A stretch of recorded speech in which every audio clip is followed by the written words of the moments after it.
तो वो भी सोचना चाहिए ये वो सब कर रहे हैं कि किसी ना किसी दिन बीजेपी की सरकार बदले और फिर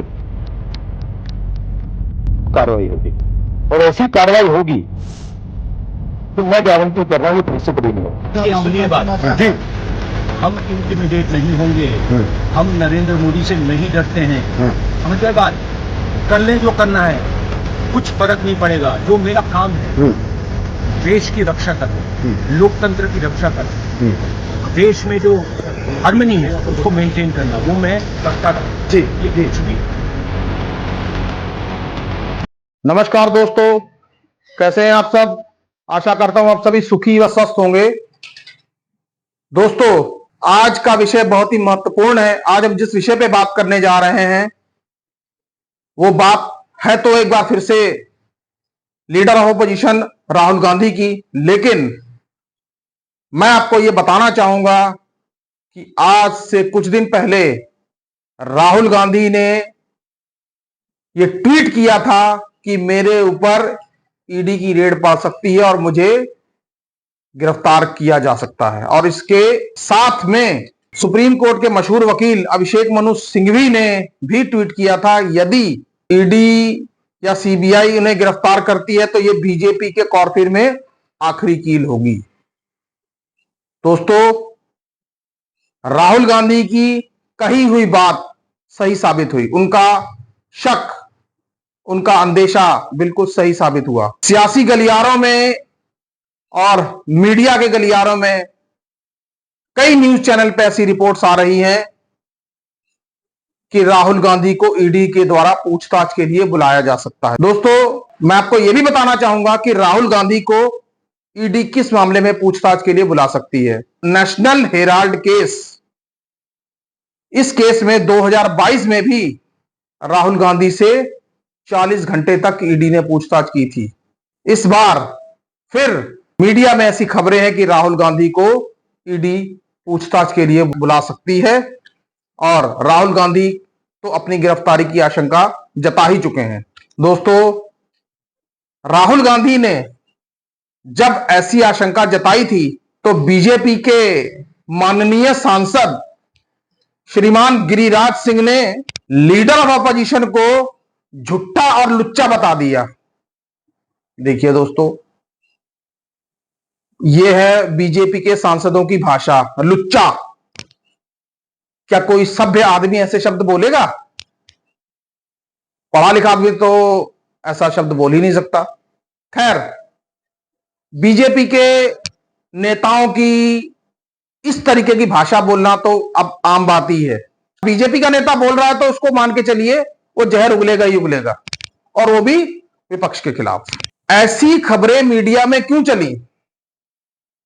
आपको याद होगा, एक दो दिन पहले ही हिंडनबर्ग की रिपोर्ट आती है और हिंडनबर्ग की रिपोर्ट में सेबी प्रमुख माधवी पुरी बुच को कटघरे में खड़ा किया गया है।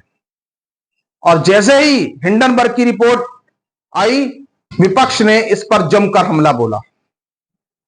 और तो और राहुल गांधी ने इसके ऊपर एक ट्वीट भी किया और एक वीडियो भी किया। दोस्तों, आपको याद होगा, अभी संसद का सत्र समाप्त होकर हटा है, तो उस सत्र में, पूरे सत्र में राहुल गांधी ही छाए रहे।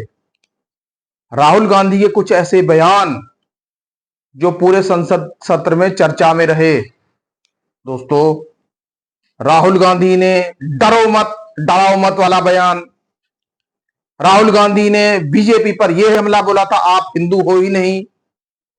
ऐसा उन्होंने सिर्फ भाजपा और संघ को टारगेट करके बोला था, पूरे हिंदू समाज को नहीं। लेकिन भाजपा के प्रचार तंत्र ने उनके इस बयान को ऐसे तोड़ मरोड़ कर पेश किया कि जैसे यह बयान हिंदू विरोधी ही हो। दोस्तों, उसके बाद अंबानी अडानी A1 A2, दोस्तों कई सारे ऐसे बयान। उनमें से एक बयान यह भी था, जातिगत जनगणना प्रधानमंत्री मोदी को संसद में खुला चैलेंज, जब मैं भाषण दूंगा तो प्रधानमंत्री मेरे भाषण में नहीं आएंगे, वो मेरे भाषण में आकर दिखाएं। इस तरीके के कुछ भाषण जो राहुल गांधी के चले। और दोस्तों, याद रखने योग्य बात यह है कि राहुल गांधी अब वो राहुल गांधी नहीं, अब वो लीडर ऑफ ऑपोजिशन है। दोस्तों, आज से कुछ साल पहले याद कर लीजिए, राहुल गांधी को पप्पू का टैग दिया गया था। अब साहब, पप्पू का टैग तो फेल हो गया। अब पूरी बीजेपी राहुल गांधी को देशद्रोही बताने में जुटी हुई है। कोई चाइना से, कोई पाकिस्तान से, कोई कहीं से, कोई कहीं से उनके लिंक बनाकर उनको देशद्रोही बताने की कोशिश करता है। लेकिन राहुल गांधी तो राहुल गांधी हैं। राहुल गांधी भाजपा के इस आक्रमण का भी बखूबी जवाब देना जानते हैं और जवाब देते भी हैं। मोटी मोटी बात यह है कि पूरी भाजपा राहुल गांधी के नाम से ही बौखलाई हुई है।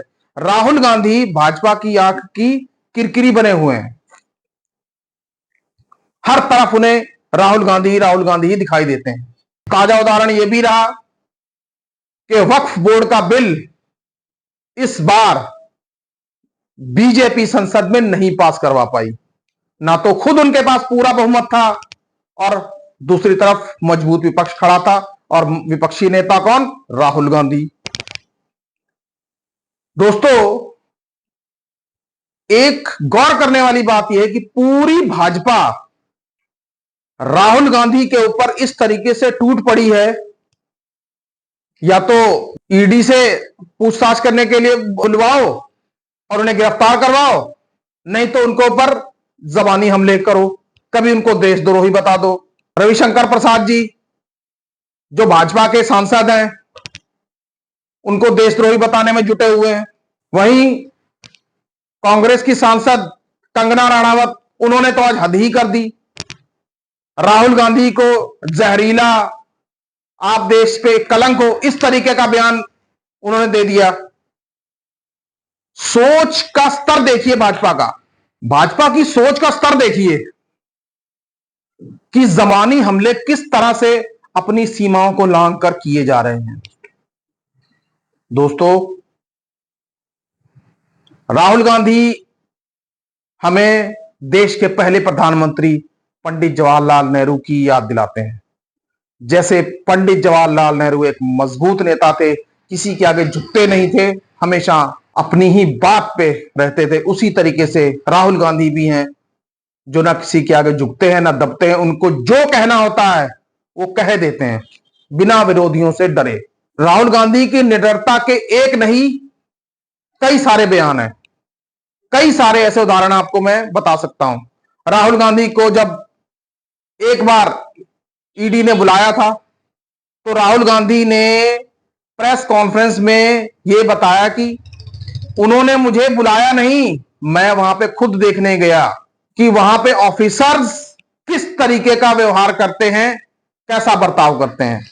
चुनावी रैली में एक राहुल गांधी ने ईडी सीबीआई के ऊपर एक बहुत ही जबरदस्त बयान दिया, जो चुनाव के दिनों में काफी चर्चा में रहा। दोस्तों, राहुल गांधी के ऊपर ईडी सीबीआई पीछे लगा देना, क्या इससे भाजपा की समस्या हल हो जाएगी? क्या वो राहुल गांधी को रास्ते से हटा पाएंगे? नहीं, सच की आवाज नहीं दब सकती। भाजपा की नियति यही रही है, जो उनके लिए सिरदर्द बनता है उनको रास्ते से हटाओ, जेल में डलवा दो, पार्टी भंग कर दो। महाराष्ट्र की राजनीति में देख लीजिए क्या हुआ, उद्धव ठाकरे की पूरी पार्टी तोड़ डाली, वहां की पार्टी दो फाड़ हो गई, शरद पवार की पार्टी दो फाड़ हो गई।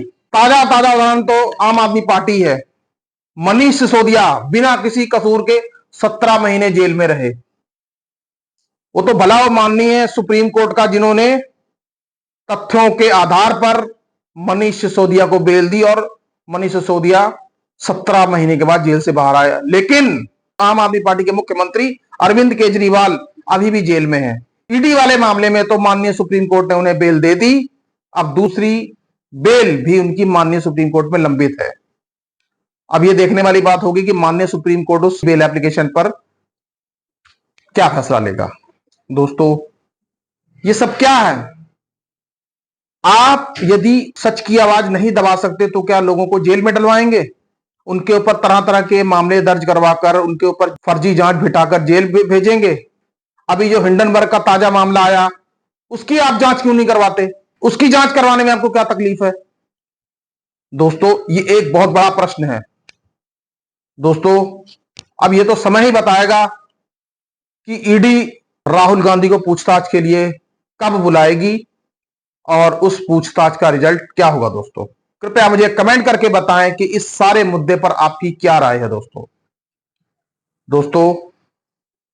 मैं आपका फिर से धन्यवाद करना चाह रहा हूं कि जिस तरीके से आप लोग मेरा साथ दे रहे हैं, आप सभी का दिल से धन्यवाद दोस्तों। लेकिन फिर से मैं वही आग्रह करूंगा, मेरे वीडियो को लाइक, शेयर व सब्सक्राइब करें। इन्हीं सब शब्दों के साथ दोस्तों, जय हिंद, जय भारत।